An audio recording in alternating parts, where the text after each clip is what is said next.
On the journey of life, God is teaching us many attributes. And it's very nice to know God is forming us and He's putting some new stones in me. But you know, the process are the hard thing. And none of our lives are the same. I mean, you are walking journeys that I haven't walked in my life. You have experienced things that I haven't experienced. So that's why I always love to listen to people about their story and their experience, because I can definitely learn from you. But one of the stones that God puts in my life, and I feel it every now and then, so I'm not sure about you, but this stone's name is endurance. You know, the journey with Aldo is now 17 years. And I look at myself, how I handled things in the beginning. And, you know, you kind of throw a tantrum, even with God, and you want it now. And He is God, so He can do it. So why don't you do it now? And don't you love me? Don't you know how much I love you? And you run around that mountain like a 2-year-old child in the spirit. And nothing happened. You just have to wake up another morning, face your reality, and put your faith on again and starting to exercise your faith muscles. And in this journey, you start realizing, well, God never left me. God never forsaken me. He was there all the time. But He wanted me to endure. He wanted me to get to a place where my strength comes from Him. I tap into His strength, His ability, and not my own. Now, last night, very late, I wrote a letter for the blog on my website, and I was kind of tired, and Tina's is with his mom in Bloemfontein. His mom had a couple of heart attacks in the weekends, and she's now in Bloemfontein in the hospital. So he was flying up there, and just kind of his mom, my mom, you know, it's just, you can feel it. And I sat down and I could feel the Spirit say to me, I'm teaching you endurance. I'm like, Lord, after 17 years, and the scripture, the one after the other, come to me. Those who endure until the end will be saved. And 2 Timothy 2:12, if we endure, we will reign with Him. So God really is busy putting this endurance thing in us. And then I've seen this, that the first aspect of endurance has to do with commitment on my part. It means not just giving up for the first wind that comes, but the determination to endure until the end. You know, I have just learned and said to myself, take it day by day. And sometimes when it's so rough, I take it literally minute by minute, breath by breath. And this is how I go through days. And juggling balls, and through it all, my biggest challenge through it all is to still have the joy. And if I feel it becomes heavy, I run to my Abba and I said, I need endurance, I need strength. You know what He always says to me? It's when you tap in from your own ability, Retah, that you get so tired. So sometimes we might feel it's impossible to see this matter to the end. And you know what? If you talk to people around you, they're going to say, yeah, it's going to be impossible. And maybe you're quite right. But I have seen that we are serving the God of the impossible. He's the God that brings He brings possibility to earth, kingdom to earth, strength to earth. This is who He is. When I change my ability for His ability. You know, when you deal with somebody, there are good days and there are bad days. And in Aldo's journey in the 17 years, there are days that he would be so appreciative just for a sandwich or a porridge, whatever. And then there are bad days when he is not himself, where you don't get a thank you for anything. And you do your uttermost best and you don't get anything back. And in those days, God says, you have to learn to do everything that you do in life for me.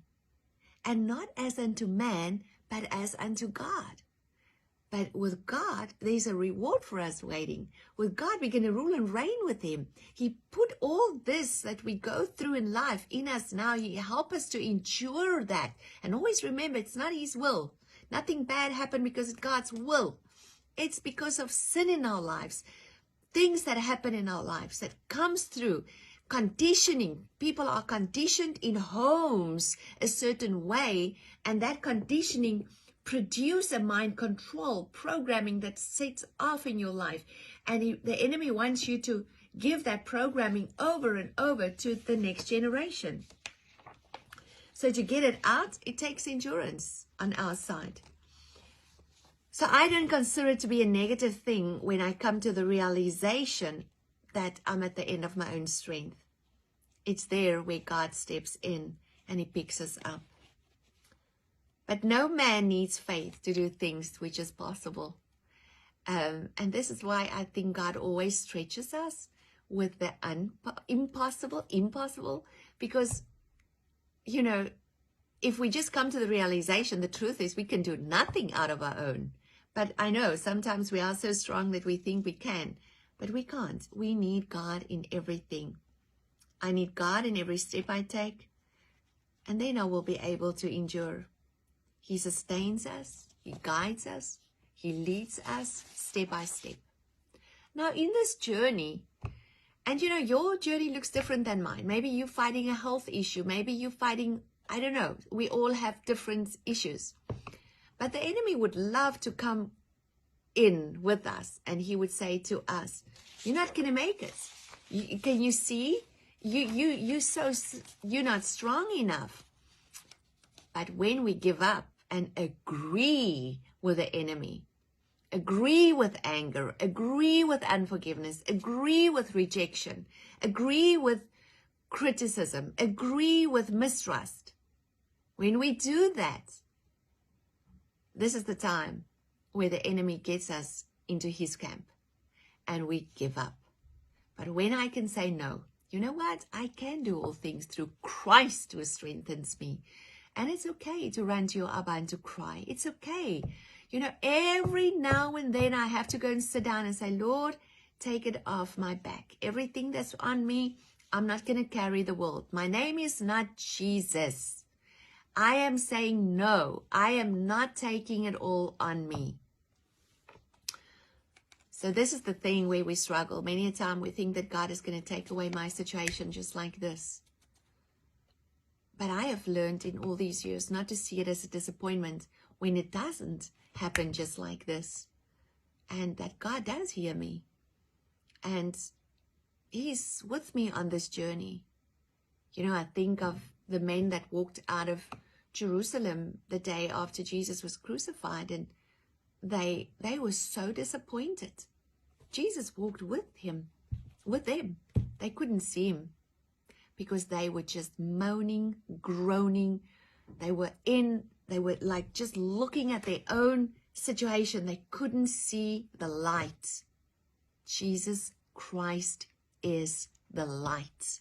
If you sit in a situation and you're saying to me, you know what, I can't see the light.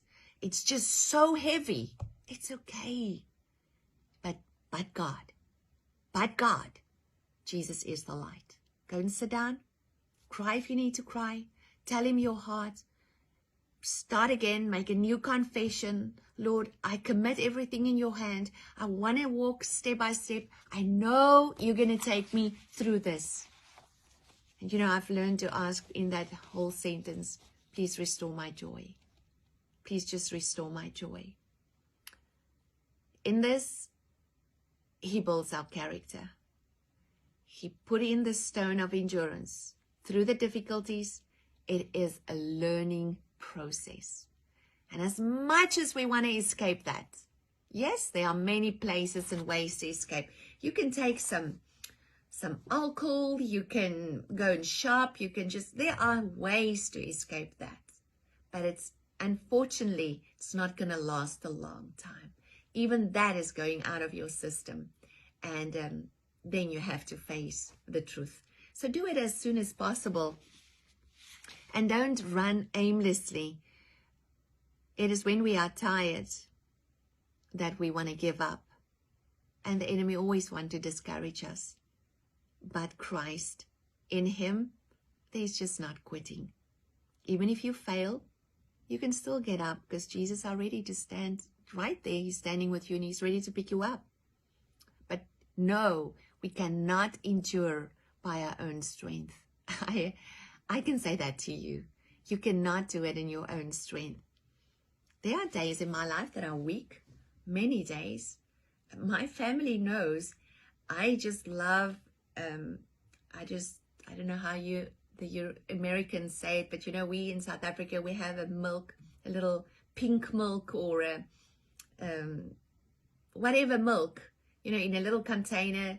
It's flavored milk and I love milk. So I would take my little milk and I would get my corner outside of my room on the balcony overlooking Stellenbosch and start praying and drinking my little milk, enjoying my milk and thanking God for that. But then start praising him. Because when I start praising him, everything starts lifting up. And this heaviness just disappears. There's power in lifting up your eyes to God. But don't think you need to be a superhuman to say, you know what, doesn't even flinch me. I run to that place a lot of times. In the day, at night, I run to that place. And that's the place in the Father's heart. In the Father's heart.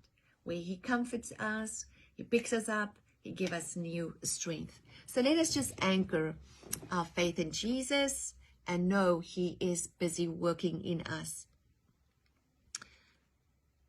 Humble yourself under his mighty hand in this silent journey. Sometimes on my knees, sometimes on my face, sometimes through it all, busy just wiping the tears. Jesus, I thank you. You are my strength. Know that we can't give up. We can't give up on people. We can't give up on ourselves.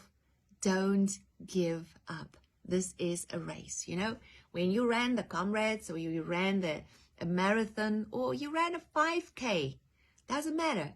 Have you seen people along the way and they were cheering you on? I remember when me and Tina's ran the New York Marathon. I mean, it was overwhelming for me. I never ran that far. But all the people on the side, they were screaming. They don't even know you. But when they see your colors and they would say, come on, South Africa, because they saw my clothes. You can do it. Oh, man. I just get new strength. And I just get goosebumps if I'm telling this because I remember that. And along the way, there were people that were worshiping God and you just get strength again. Now, let's be these people around our children and our family. And let's encourage each other to finish this race strong. God's will, we speak tomorrow.